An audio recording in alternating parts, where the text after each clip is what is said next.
Landing a flare-up today at the battery plant fire. Fire first reported yesterday, burning at the Vistra battery storage facility in Moss Landing on the east side of Highway 1 near the the iconic smokestacks that everybody knows. As for the timeline of this fire, reports came in initially about 3 o'clock yesterday afternoon. This is time-lapse video taken from a distance from the fire. As it grew, the county then put evacuation orders in place. Nobody was hurt in that evacuation. Highway 1 was closed in both directions at Moss Landing last night. It remains closed at this hour. And the fire continued through the night. We have some new aerial footage sent in from a viewer showing the fire raging last night. Clear skies allow the smoke to be seen from miles away. That smoke is a real concern when it comes to this fire. We're going to have much more on that a bit later.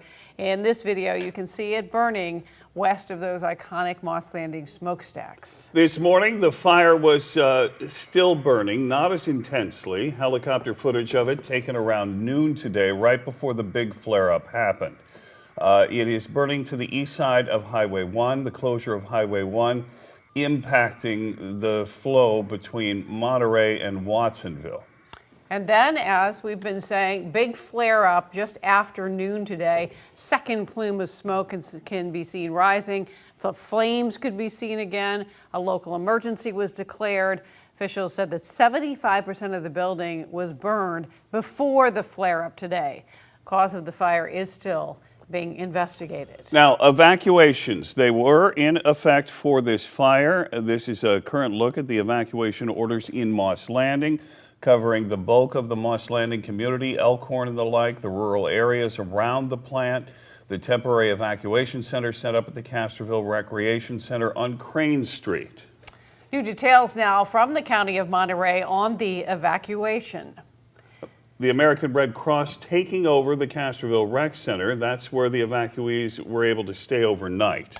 Right now, they say that 37 people, including nearly a dozen children, were staying at that shelter.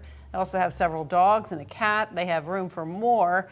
The Moss Landing evacuation was affecting about 1,200 residents. We have team coverage tonight with the fire, what we can expect next. We begin with Action News 8 reporter Brooke Kinnebrew, who is live in Salinas, and tonight the issue of evacuations in question. Brooke? Dan and Aaron, I'm at the Emergency Operations Center in Salinas now. I just spoke with Andy Rosas from the Monterey Sheriff's Department, and he tells me that evacuation order has been lifted. He tells me that the U.S. EPA has been working with environmental agencies, and they've determined that there's no current threat to anyone, but they are still advising people to stay inside, keep doors and windows closed, and make sure those AC units are off. Now, I have Rosas with me right here.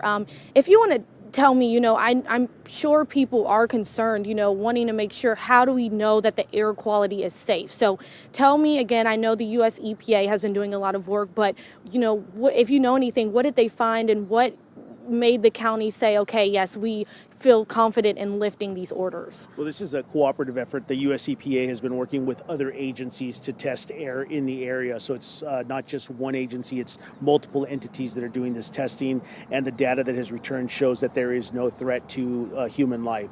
Based on that information, the Monterey County Sheriff's Office has elected to go ahead and remove, cancel all evacuation orders effective immediately. So these orders are lifted. People can now return to their homes. It is important to let people understand that there are still going to be road closures in effect.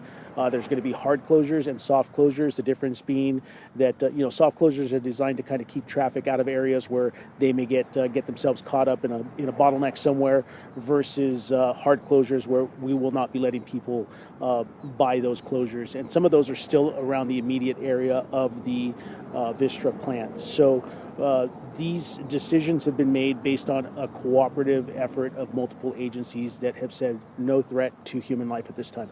I do want to ask, is it possible that this could change? Because, if there are flare-ups again, I'm sure you guys will obviously send out a message and will relay that. But Is there a chance that this could change? I mean, anything new that could happen overnight, or are you just kind of not sure yet? Absolutely. Anything is possible at this point. We can also confirm that these monitoring efforts are ongoing. They are not over. They will continue. And if anything changes, any information that we need to get out to the public will be done so immediately by our agency in the County of Monterey. The monitoring efforts are going to be ongoing. The fire is not out. It is still burning, and more information will be provided by our fire personnel at a later time on that. But the air monitor efforts are continuing, and we will let the public know if anything changes. All right, thank you so much. Dan and Aaron, as he said, evacuation orders for Monterey County have been lifted, and if anything changes, of course, we'll get that information to you. In Salinas, I'm Brooke Kennebrew. Dan and Aaron, back to you in the studio. All right. All right, Brooke, thank you. Action News 8 reporter Felix Cortez on scene when that fire came through the roof, when it began live on the air yesterday. A moment that I think we'll all remember. We will remember. Felix also there when it flared up earlier today. So Felix, what's the situation now? Well, the situation is I can probably, like Brooke, report some good news at this time, at least regarding the situation of this fire. If I'm going to have my camera guy, Tom Lopez, zoom in just behind me. But here's the extent of the plume of smoke, not as drastic as last night. And then as he zooms in, you can see a little flaring there.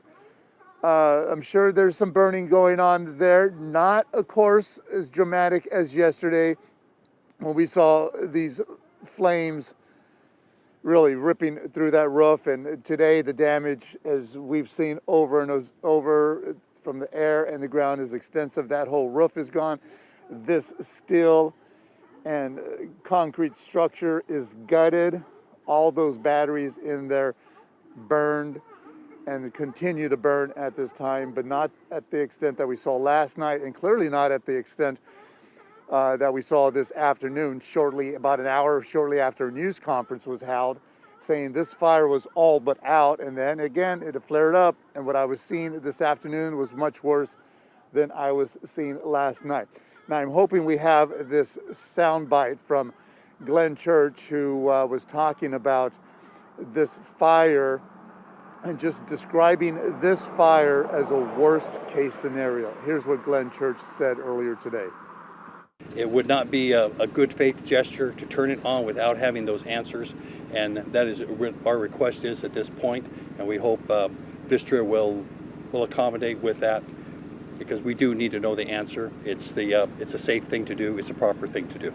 So that process is going to take weeks. There's not going to be anything sudden about it. It will be methodical. There will be a process, and ultimately there will be a mutual agreement that those facilities are safe to return to operation, whenever that is.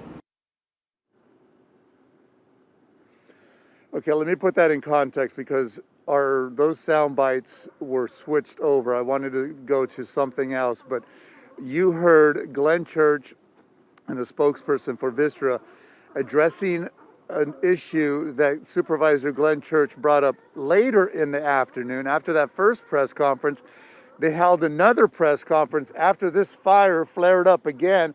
And at that time, Supervisor Glenn Church was joined by Dawn Addis, State Assemblywoman, in which they were asking that Vistra not put this facility back online until we have some answers as to how this thing started, answers as to why this built-in fire suppression system failed to put this fire out, and then also precautions and safety measures moving forward. That's what Glenn Church was responding to, asking that Vistra not put this thing online. And of course, Vistra said this will be a weeks-long investigation to try to determine the cause of this thing and how we learn from it, how the industry as a whole learns from this event moving forward.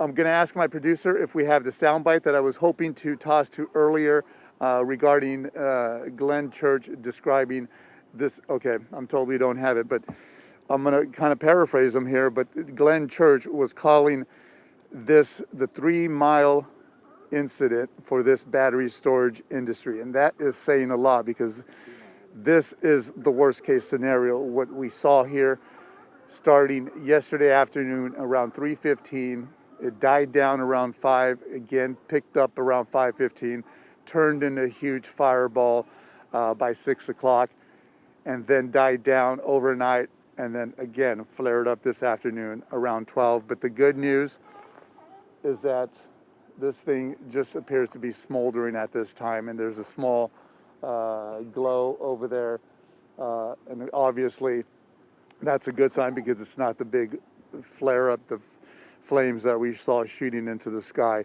yesterday evening and this afternoon. Dan, Aaron. All right, thank you, Felix. Appreciate it very much. And just by explanation,